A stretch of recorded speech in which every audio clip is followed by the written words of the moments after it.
Recording by Magahiya music Manpur block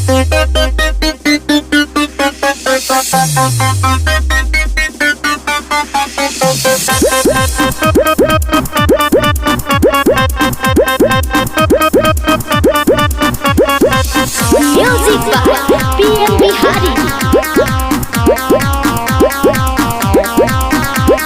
साटला पे शॉट जालू धके अकबारी कहेलू कि आगे चाहे मारा पाछावारी कैले हु जवानिया जनहित में जारी हमारा धराइले हाउला भके बीमारी आज भर ताकला जो बना के नापला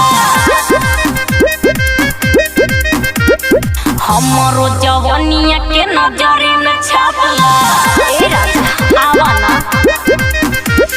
साटला पे शॉट जालू धके अकबारी कहेलू कि आगे चाहे मारा पाछावारी कैले हु जवानिया जनहित में जारी हमारा धराइले हाउला भके बीमारी आज भर ताकला जो बना के नापला हमरो जवानिया के नजरी में छापला ए राजा आवाना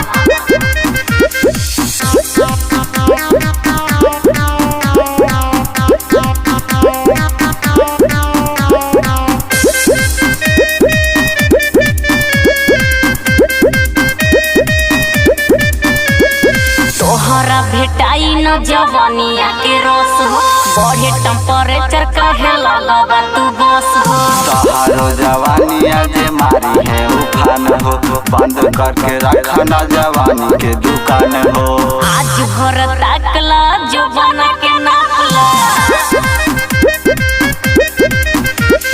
हमरो जवानिया के नजरी में छापला ए राजा आवाना साटला पे शॉट जालू धके अकबारी कहेलू कि आगे चाहे मारा पाछावारी कैले हु जवानिया जनहित में जारी हमारा धराइले हाउला भके बीमारी आज भर ताकला जो बना के नापला हमरो जवानिया के नजरी में छापला ए राजा आवाना recording by Magahiya music Manpur block Gaya.